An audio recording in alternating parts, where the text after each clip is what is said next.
Salmo 128, a partir do versículo 1, que diz assim: Bem-aventurado aquele que teme ao Senhor e anda nos seus caminhos. Do trabalho de suas mãos comerás. Feliz será e tudo te irá bem. Tua esposa no interior da sua casa será como a videira frutífera, teus filhos como rebentos da oliveira, à roda da tua mesa. Eis como será abençoado o homem que teme o Senhor. O Senhor te abençoe desde Sião, para que veja a prosperidade de Jerusalém durante os dias da sua vida. Veja os filhos dos teus filhos, paz sobre Israel. Até aqui, feche seus olhos, vamos orar. Pai amado, é diante da sua congregação que nós nos colocamos, clamando a Deus a sua presença neste lugar, que o teu Espírito Santo se manifeste nos corações, nos ouvidos e também nos lábios daqueles que foram proferir a sua palavra. Nós pedimos, ó Pai, por misericórdia, que o Senhor perdoe os nossos pecados, os nossos erros, as nossas falhas. Nós estamos aqui, Senhor, com o único propósito: adorar o Senhor, aprender da sua palavra e ouvir os seus ensinamentos. Mas o Espírito Santo nos conduz, ó Pai, a aplicar esses ensinamentos dessa noite. Nos ajuda, ó Pai, pois nós somos maus, somos errantes, nós precisamos do teu auxílio. Se faça presente, Senhor, nessa noite. Conduza, Senhor, esse culto. Incline os seus ouvidos, ó Pai, para receber a sua igreja a adoração. É isso que eu peço e oro, em nome do teu Filho Jesus. Amém. Irmãos, esse Salmo 128, ele é um dos salmos de romagem. Do 120 ao 134 são salmos de romagem. É um tipo de salmo de cântico, de peregrinação, ou salmos de degraus, como alguns teólogos dizem. Eles são assim chamados porque eles eram recitados quanto os peregrinos eles subiam a Jerusalém por ocasião das festas que haviam naquele tempo: Páscoa, Pentecostes, a festa dos tabernáculos. E Jerusalém ela é situada na região montanhosa. Então, assim durante as romagens, durante essa viagem, os fiéis judeus eles recitavam esses salmos durante esse trajeto, nas subidas de todo o percurso, até chegar no templo. E a mensagem desses cânticos, desses salmos de romagem, expressa algumas experiências dos sentimentos do povo nessa época, em diferentes circunstâncias. Esse salmo fala de situações às quais o povo de Deus é submetido, enquanto aqui na terra, na sua vida terrena, tristeza, perseguição, vingança, angústia, dor, fraqueza, alegria, o contentamento, a luta contra o pecado, confiança em Deus, etc. Agora imagine durante essa viagem, esse percurso, esses peregrinos, e tantos desafios que eles não passavam, eles enfrentavam. Cansaço, porque não existia transporte, meio de transporte motorizado. Era muito difícil essa subida. E os peregrinos levavam sua família, levavam comida, levavam animais para consagrar no templo. Então era muito difícil esse trajeto. A ansiedade de chegar no destino, medo, dúvida, mas também eles experimentavam experiências boas, como a alegria, a confiança, a exaltação em Deus, mostrando ali sua fé e esperança, mesmo nas dificuldades. Então estes são os salmos de romagem. E o tema de hoje, que eu quero trazer para os irmãos, é uma família edificada por Deus. E assim como os desafios, os medos, as dúvidas, as alegrias, a confiança e principalmente a adoração a Deus, que esses peregrinos eles encontravam durante esse percurso, assim também nós encontramos tudo isso no percurso das nossas vidas e também na nossa construção familiar. A Bíblia ensina que a construção da família, lá em Gênesis 2, do 18 ao 24, diz que iniciou-se assim, ó: portanto, deixará o homem seu pai e sua mãe, e se unirá à sua mulher, será uma só carne. Em Gênesis 1 e 28 diz: logo após a criação de Adão e Eva, Deus deu um mandamento: sede fecundos, multiplicai-vos e encheis a terra. Sabemos que a família é uma instituição divina, e ela foi criada por Deus, foi criada com princípios, e de acordo com a Bíblia, Deus criou a família para ser a base da sociedade, e para que os filhos de Deus fossem felizes e prosperassem. A família foi criada para ser um espelho de relacionamento com Deus, o Deus Pai, Filho e o Espírito Santo. E a Bíblia, ela nos ensina que a família deve ser unida, nutrida, protegida e fortalecida. Ela também ensina que os pais devem ensinar os seus filhos sobre Deus, e que os filhos devem honrar os seus pais. Este é um breve resumo do que é uma família instituída por Deus na Bíblia. No entanto, contudo, porém, ao longo do tempo, a família tem sofrido grandes transformações. Mudanças culturais, mudanças sociais e espirituais têm ameaçado a estrutura familiar e têm afastado-a do modelo ideal que Deus constituiu e criou.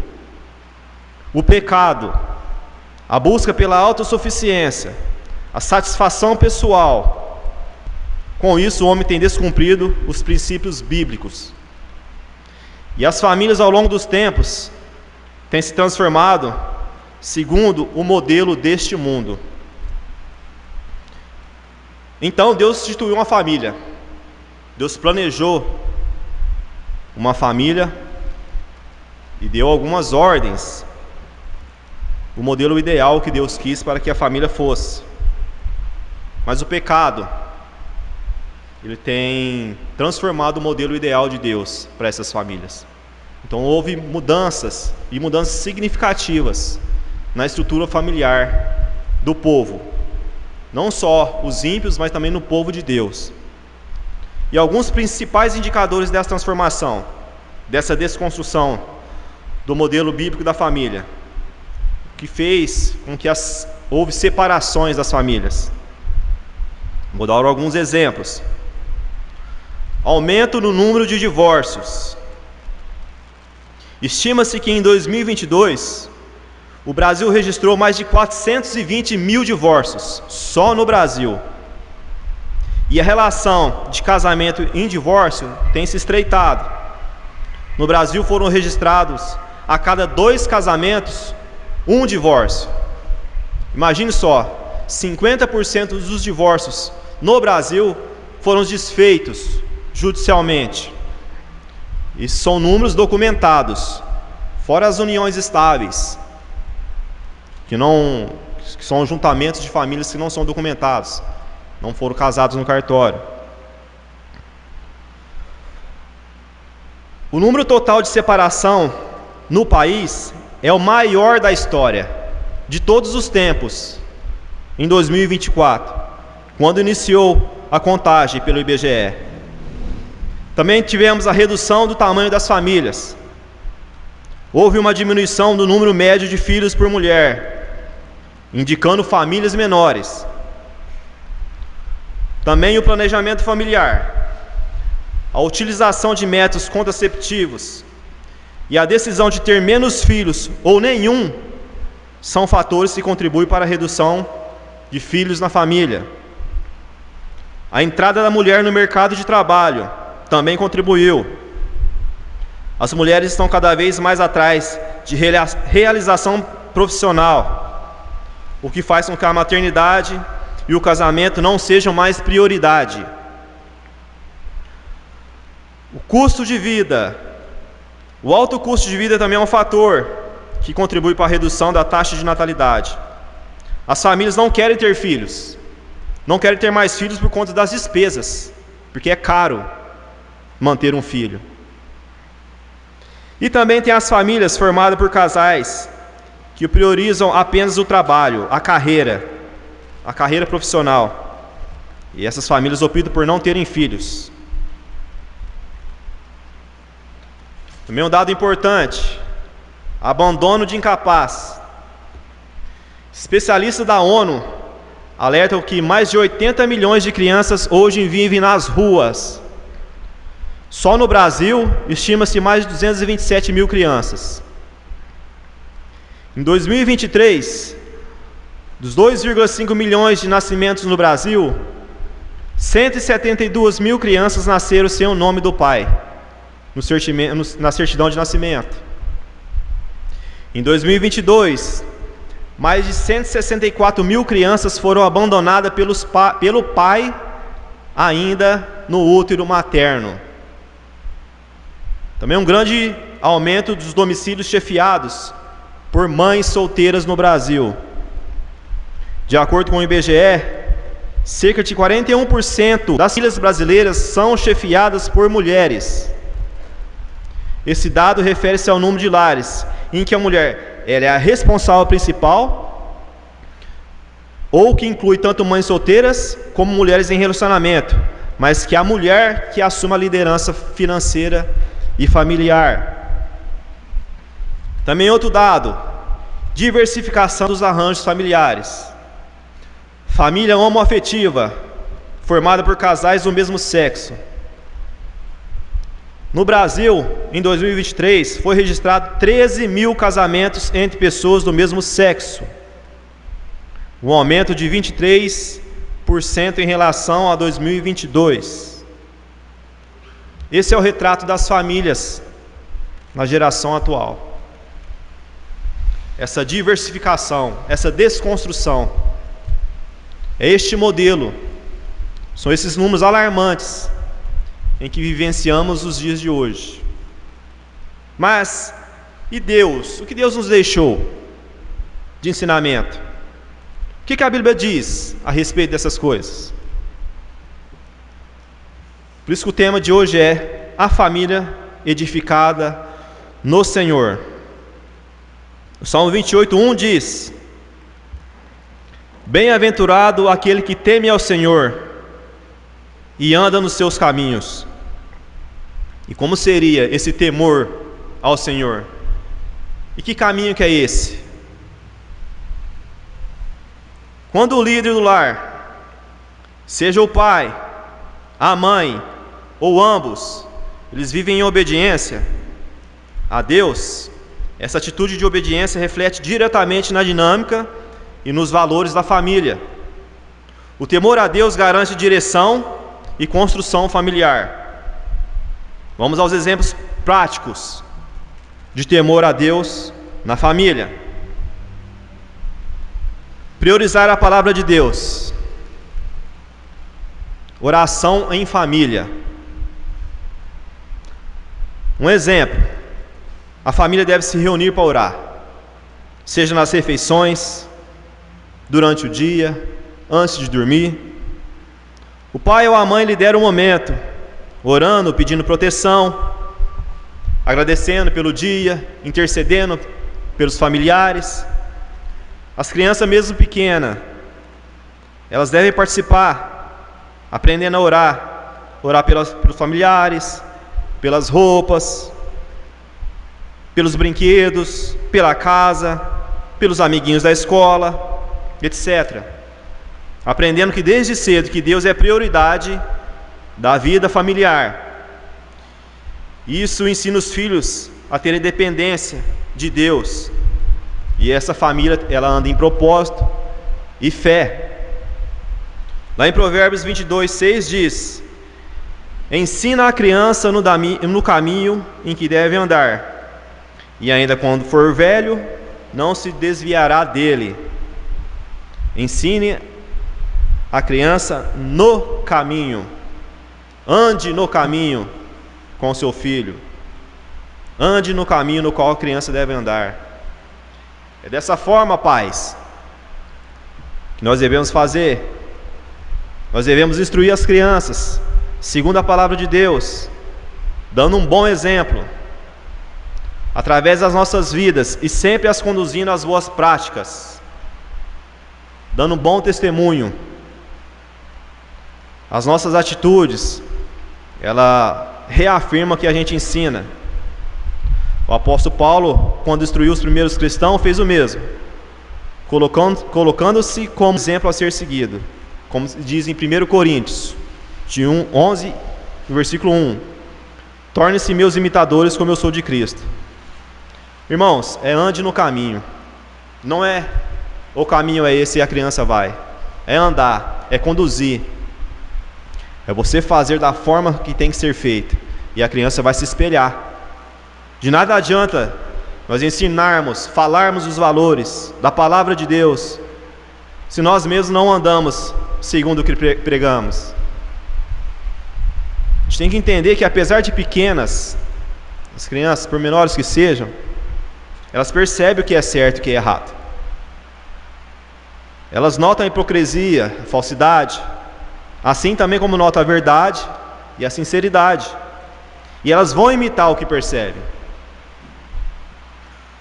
E os pais que não buscam a Deus, que não oram, que não têm compromisso com as coisas de Deus, dificilmente os filhos terão. Irmãos, o mundo aí fora é perverso. Se nós somos pais, quem é pai, quem é mãe, nós já temos uma opinião formada. Nós sabemos distinguir o certo do errado, o que convém e o que não convém. Nós sabemos. Quando pecamos, o Espírito Santo já nos mostra o que é errado. Nós nos entristecemos. E olha, imagina as crianças. Imagina as crianças. Nós tendo discernimento, sabendo que é certo e errado, as tentações vêm na nossa vida. E por várias ocasiões caímos, pecamos. Imagina uma criança que não tem um caráter formado, que ainda não tem a sabedoria. Imaginem elas, se a gente deixar ao léu, deixarmos a esse mundo perverso e corrompido. Então, irmão, priorizem o ganhar dinheiro, trabalho excessivo, ao invés da comunhão com Deus, para ver o que vai dar. Irmãos, gaste tempo fora de casa, atrás de riqueza, deixe seus filhos sem direcionamento, para ver o que fim que vai levar. Eles por si só não vão querer. O homem natural não quer Deus. O homem corre de Deus. O homem natural. Imagina as crianças sem direcionamento, sem instrução. Eles estão ainda em formação de caráter. Eles não sabem o caminho. Isso, irmãos, é obrigação dos pais, de nós pais, conduzir as crianças no caminho. Muitos pais trocam a devoção a Deus por motivos fúteis. Os filhos estão observando, eles estão aprendendo o caminho. Não permitem, pais. É tempo de se voltar para as coisas de valor, a presença de Deus, e não as coisas desse mundo. São 3 cultos que nós temos na agenda dessa igreja. 3, de 1 hora, 1h30. E as crianças estão vendo a nossa devoção, as nossas prioridades, enquanto as coisas de Deus. Quantos motivos nós já trocamos em buscar a Deus? Quantas coisas fúteis nós trocamos, deixamos de buscar a Deus? Nossos filhos estão vendo, nossos filhos estão aprendendo, os filhos estão caminhando conosco. Vou falar sobre casamento. Irmãos, a comunicação e o diálogo baseado na palavra de Deus. Exemplo, os casais num relacionamento conjugal diário, eles devem aplicar Efésios 4:29, que diz: nenhuma palavra torpe saia da boca de vocês, mas apenas que for útil para edificar uns aos outros. Então isso vai para os cônjuges. Evitar as palavras duras com seu cônjuge. tentar resolver os desentendimentos antes de dormir, como diz em Efésios 4:26. Irai-vos e não pequeis, não se põe o sol sobre a vossa ira. Mas glória a Deus que nós não discutimos, né, irmãos? Não tem discussão no meio cristão, nós não perdemos a calma, mas a instrução é essa: não se põe o sol sobre a vossa ira. Antes de dormir, a instrução é: se reconcilie, peça perdão, não saia nenhuma palavra torpe da boca de vocês, somente as palavras que foram para edificar uns aos outros.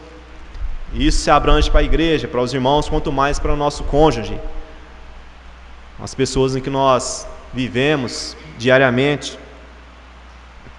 Esse hábito, irmão, cria um ambiente seguro e emocionalmente bom, onde os dois eles se sentem valorizados, principalmente as mulheres, que é o lado mais frágil da relação, é o lado mais sentimental. Aprendizado para nós, irmãos: não usar de palavras torpes para as nossas esposas, e se usar, tentar resolver antes de dormir, como diz a instrução da palavra de Deus. O casal também deve priorizar um tempo juntos. Apesar da correria do dia a dia, o marido e a esposa devem estabelecer uma noite do casal, semanalmente, diariamente, periodicamente. Nesse tempo eles deixam o celular de lado, se puder passear,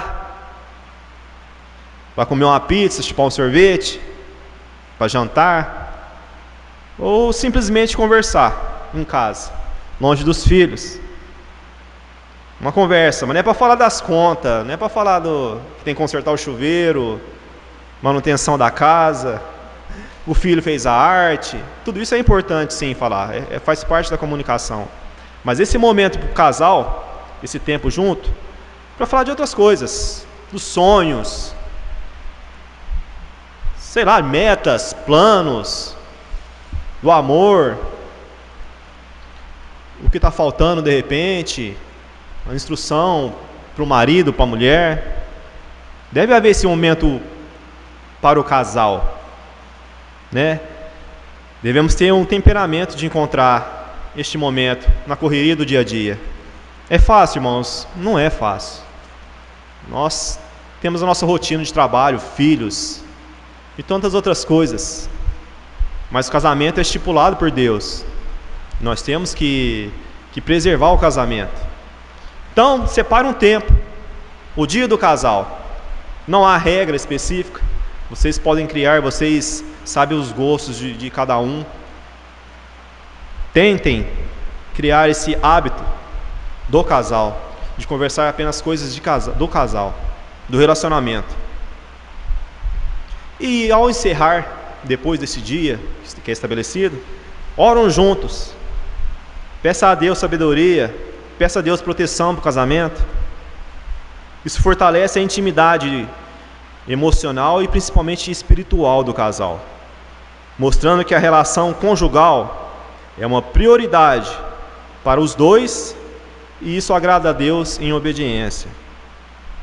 Outro tópico: perdão. Um perdão rápido e intencional. Após uma discussão, ao invés de guardar ressentimento, o casal tem que utilizar a palavra de Deus para resolver isso. Lá em Colossenses 3:13 diz: suportem-se uns aos outros e perdoe as queixas que tenham um contra os outros. Eles pedem perdão e oram juntos para restaurar a paz no lar.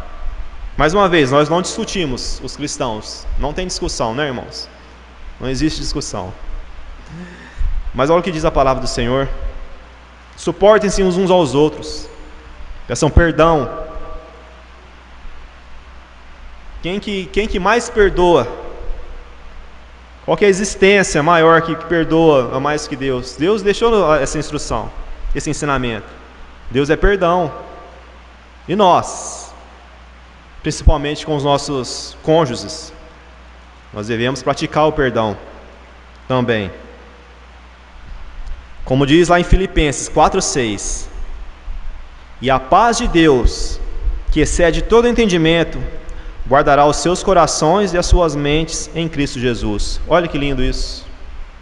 Quando nós perdoamos mutuamente, a paz do Senhor, a paz de Deus, ela vai guardar os nossos corações, as nossas mentes em Cristo Jesus. Então peçam perdão e oram junto para restaurar a paz no casamento, na família e a paz no lar. Outro ensinamento também, continuar sobre o casamento. Um casamento servindo ao Senhor. Exemplo: o casal decide usar seus dons, como foi ministrado em outras oportunidades, que todo cristão, ele tem um dom. Imagina um casal que decide usar esses dons para servir a Deus juntos. Temos várias atividades. Trabalhar junto em algum ministério, ministério de ajuda, algum ministério de distribuição de alimentos, aconselhamento, de fazer visitas juntos. Nós temos os evangelistas que fazem visita em orfanato. O casal participam também. Tem famílias que precisam e necessitam de aconselhamento. O casal pode praticar também. Eles servem na igreja junto. Recepção, juntos. Organização, limpeza, juntos. Preparo da refeição, juntos. O louvor, se tiver condição, juntos. Esse serviço conjunto reforça o propósito de viver para Deus. Isso fortalece demais o relacionamento do casal. Também outra parte importante, a educação espiritual dos filhos, em conjunto. Então o casal, ele separa um momento diário para fazer as devoções, os devocionais com os filhos. Um exemplo: a mãe lê um versículo, o pai explica, os dois incentivam as crianças a orarem e a compartilharem como aplicar o que foi ensinado no dia. Essa prática fortalece não apenas a fé individual de cada um, mas também a unidade familiar, mostrando aos filhos os exemplos dos pais que são comprometidos com Deus. Mais um ponto de como devemos temer a Deus e andar nos seus caminhos: a educação dos filhos, baseado na palavra de Deus. Os pais ensinam os valores bíblicos aos seus filhos. Quais são os valores? O mundo sabe quais são os valores: não mentir, não roubar, não bater no amiguinho, não pegar coisa que não é sua. O que a Bíblia fala sobre não mentir? Quando o filho conta uma mentira, vai ensinar baseada na palavra de Deus. Mostre na Bíblia o que a Bíblia diz sobre a mentira. Diz que a mentira é que a verdade agrada a Deus, como em Provérbios 12:22, que diz: os lábios mentirosos são abomináveis ao Senhor, mas os que agem fielmente são o seu prazer. Lá em Salmos 5:6 diz sobre mentira, que Deus abomina os mentirosos e os fraudulentos. Ensine isso aos seus filhos. Êxodo 20:16, um dos mandamentos sobre mentira diz: um dos 10 mandamentos é não dar falso testemunho contra o próximo. Em Colossenses 3:9, não se deve mentir uns aos outros. Em 1 Timóteo, do 9 a 11, a mentira é uma prática de iníquos. Em Apocalipse 21:8 diz: os mentirosos serão julgados no final. Em Tito 1, versículo 2 diz que Deus nunca mente. Em Números 23:19 diz que é impossível que Deus minta. Provérbios 25:18 diz: a pessoa que mente sobre os outros é tão perigosa quanto uma espada ou um martelo ou uma flecha afiada. Vários exemplos na Bíblia que diz que a mentira é errado. E os pais devem ensinar isso aos filhos, ensinando, educando na palavra do Senhor. Vários textos aqui apontam isso.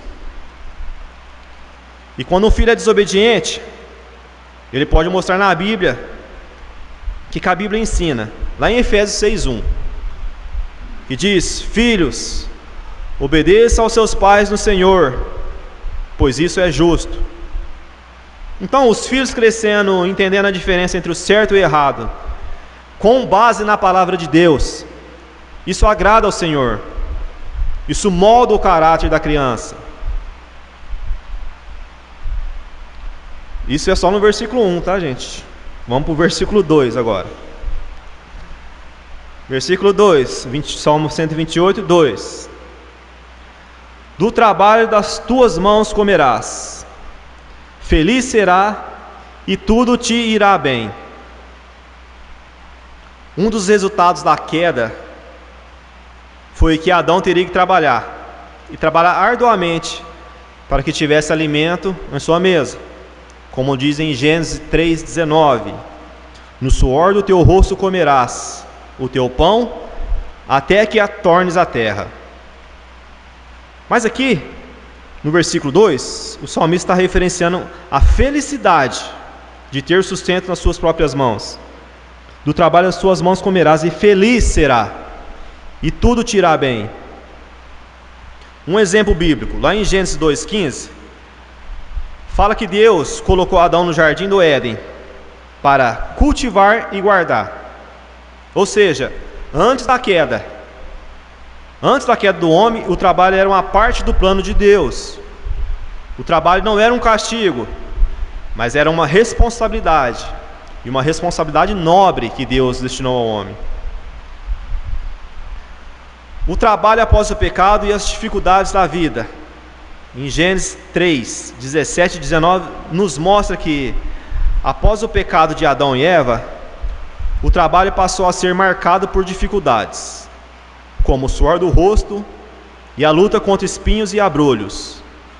Contudo, o trabalho em si não deixou de ser uma responsabilidade dada por Deus.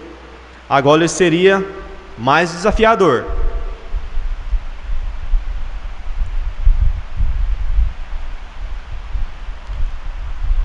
Irmãos, o trabalho na Bíblia foi instituído por Deus como uma parte nobre da sua criação.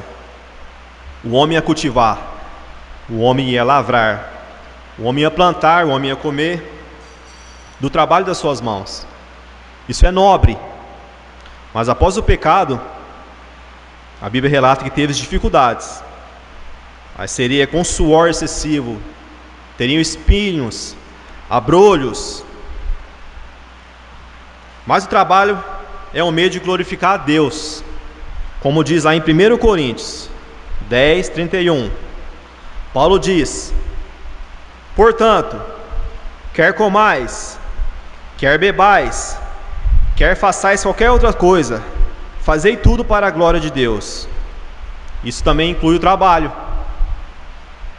Então o cristão, ele deve ver o trabalho como uma forma de glorificar a Deus, seja em tarefas simples ou complexas, sejam em trabalhos de forma mais simples ou trabalhos de forma que tem mais responsabilidade.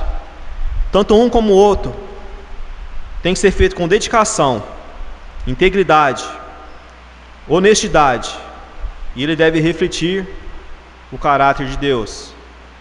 O cristão deve agir desta forma, trabalhar sempre com honestidade, dar o seu melhor, independente do trabalho. Isso vai glorificar o Senhor e vai dar bom testemunho também.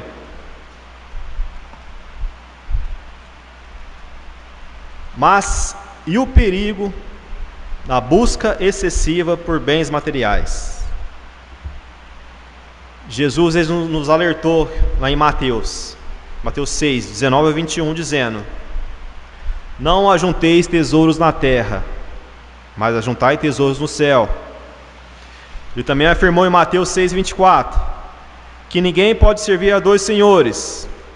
Não podeis servir a Deus e a Mamão, as riquezas. Em Lucas 12:20 diz: louco, esta noite te pedirão tua alma, e o que tens preparado, para quem será? Quando o trabalho toma conta do tempo e da vida de uma pessoa, muitas vezes a vida espiritual também é negligenciada. E essa negligência pode afetar diretamente a família, pois o homem tem a responsabilidade de ser o líder espiritual de sua casa. Se o relacionamento com Deus não for priorizado, isso vai afetar diretamente na vida espiritual dos seus filhos e da sua esposa. Irmãos, tem que ter um temperamento. Não estou dizendo que nós temos que parar de trabalhar, não é isso que o texto diz. Então, tem que ter um temperamento. O trabalho excessivo, a troca de valores. Vou trabalhar, vou atrás de riqueza, acumular riquezas, e vou deixar minha parte espiritual, minha parte familiar de lado. É disso que o texto está falando. O trabalho excessivo, a busca excessiva pelos bens materiais. Se você negligenciar a parte que te cabe, pai, de educar os seus filhos, de admoestar, de ensinar a palavra de Deus, isso vai refletir na sua família, isso vai refletir na sua esposa, isso vai refletir nos teus filhos. A consequência da negligência pelo trabalho excessivo e busca desenfreada por bens materiais, elas pode trazer consequências profundas e às vezes irreversíveis. O casamento esfria, o pai não está em casa, o pai está trabalhando, o marido está trabalhando todo o tempo. Os filhos se sentem desamparados e a vida espiritual da família se enfraquece. A Bíblia nos ensina a buscar primeiro o reino de Deus e a ser fiel no cuidado com a nossa família. Então, o equilíbrio entre o trabalho e a vida familiar é essencial para uma vida plena e gratificante, conforme os princípios de Deus. A verdadeira felicidade não é nenhum acúmulo de riqueza, mas num relacionamento com Deus e a família. Não podemos negligenciar a nossa família por coisas terrenas. E nós sabemos disso. Nós sabemos disso. Muitas das vezes nós nos pegamos correndo atrás do ar. E para quê? Acumular tesouro na terra? Muitas vezes nós sabemos disso. Mas a Bíblia é clara. Ela nos ensina. Nós não podemos negligenciar a nossa parte como pai. Nós não podemos deixar a nossa família sem um amparo espiritual. Nós devemos fazer o nosso papel, pai, de líder espiritual da nossa casa. Versículo 3. Tua esposa, no interior de tua casa, será como uma videira frutífera, teus filhos como rebentos da oliveira, à roda da tua mesa. Tua mulher será como uma videira frutífera no interior de sua casa, teus filhos como rebentos de oliveira ao redor da sua mesa. A esposa aqui ela é comparada a uma videira frutífera, que simboliza prosperidade, fecundidade e uma extrema importância dentro do lar. É uma esposa. No texto, acima, a esposa e os filhos estão ao redor da mesa. Como diz no finalzinho aqui. A mesa é mais do que um móvel que tem na casa. Ela é um lugar de comunhão. A mesa é um lugar de adoração, de refeição, comunicação, diálogo. A mesa é um lugar de bons momentos. E uma família abençoada, ela não está separada, um para cada canto. Cada um toma a sua refeição em um canto, separadamente. Ela não está dividida, mas ela está ao redor da mesa. unida pelo amor e afeto. Então, uma família que investe neste momento de fazer as suas refeições juntos, fazer o culto doméstico ao redor da mesa, na oração, na comunhão, no encorajamento, tudo ao redor dessa mesa, como é descrito aqui, ela triunfa sobre as dificuldades. Vocês sabiam, irmão, que a Bíblia nos ensina, nós devemos fazer a nossa refeição todos juntos ao redor da mesa? É isso que diz no versículo, ao redor da mesa. Olha a importância. A minha casa ela é pequena, a sala e a cozinha ela é junta, e a mesa fica ali. Então não tem para onde a gente correr, a gente tem que comer ao redor da mesa. E glória a Deus por isso. Glória a Deus por isso. Todas as refeições são feitas juntos, ao redor da mesa, e isso é bíblico. Deus, Ele provê em todas as circunstâncias. E vocês, irmãos, como anda a comunhão? Como anda a comunhão dentro das vossas casas? A sua família tem se reunido ao redor da mesa? Você vê que tem valor esse momento ao redor da mesa?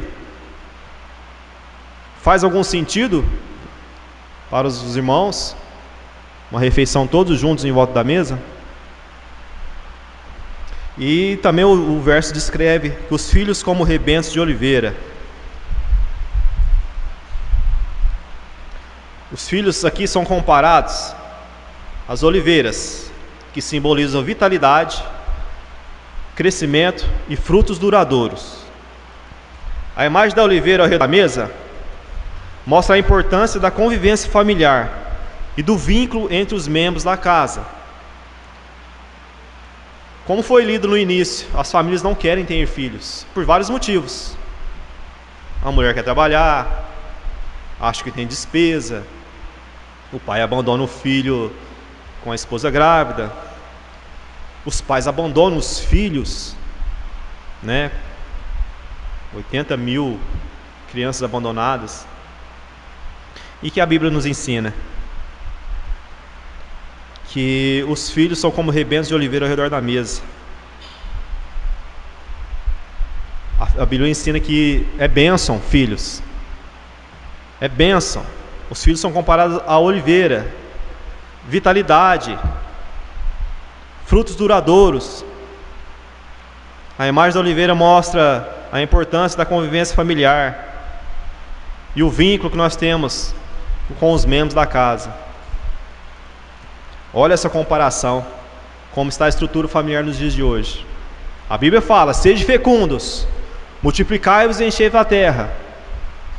A geração fala: não quero ter filhos, vou priorizar meu trabalho.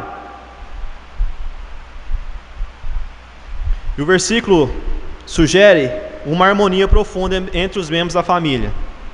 A esposa, os filhos representados pela videira e oliveira, estão todos ao redor da mesa, simbolizando aqui uma união, uma comunhão e um apoio mútuo. Um lar saudável, segundo a Bíblia, é aquele onde o marido e as esposas se apoiam mutuamente. O marido trabalha com diligência, a esposa cuida do lar com sabedoria, e os filhos são educados no amor e na fé. E juntos formam uma unidade sólida, onde Deus abençoa e edifica a família. Mas nós sabemos também, irmãos, que a igreja não é constituída só por casal e filhos. Nós temos também homens e mulheres solteiros. Nós temos viúvos. Nós temos várias estruturas familiares. O que nós podemos aprender com isso? Como que a palavra do Senhor nos ensina a constituir uma família? Se nós somos solteiros, nós somos filhos. Nós temos pais. Ah, não tenho pai. Mas quando você for constituir uma família, use os ensinamentos da Bíblia para constituir uma família. uma família que será abençoada por Deus. Eu não casei ainda, a mesma coisa. A Bíblia nos ensina como tem que ser, como constituir uma família.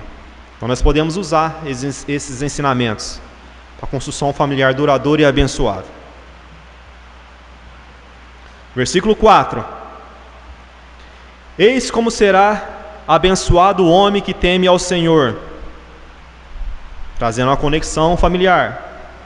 Este versículo reafirma que a obediência e o temor a Deus resultam em bênçãos, não apenas pessoais, mas bênçãos também familiares.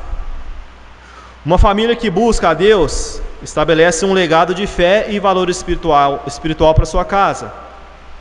E essa família tem um favor de Deus sobre a sua descendência. E esse estado de felicidade é apresentado como resultado da vida do cristão. Um cristão que teme e ama o Senhor, sendo abençoado em diversos aspectos, práticos e espirituais. Quais são essas bênçãos espirituais? Aquele que teme ao Senhor. Família e uma família numerosa. Ter uma família ao redor da mesa com filhos simboliza alegria e realização. E outra questão de quem teme ao Senhor, um aspecto prático: trabalho digno, capacidade de trabalhar e usufruir dos frutos do trabalho, garantindo sustento e segurança. Longevidade, viver muitos anos, acompanhando as gerações, como os filhos vão crescer e vão dar netos, e nós teremos longevidade para ver tudo isso.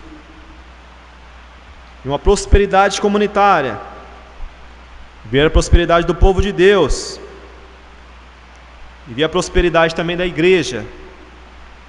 Nós teremos tempos de vida para ver o povo de Deus progredindo, tanto financeiramente como espiritualmente.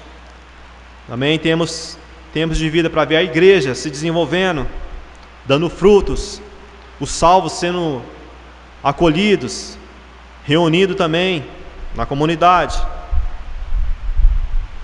Este versículo reflete um ideal de felicidade muito ligado a vitórias tangíveis neste mundo, como harmonia familiar, estabilidade material e continuidade da fé por meio das gerações. Os nossos filhos serão cristãos, os filhos dos nossos filhos também vão temer a Deus, e assim por diante. E é um privilégio uma família inteira servindo a Deus. No versículo 5: o Senhor te abençoe desde Sião, para que vejas a prosperidade de Jerusalém durante os dias da sua vida. Bênção de geração em geração e comunitária. Aqui a visão de prosperidade se estende da família para a comunidade.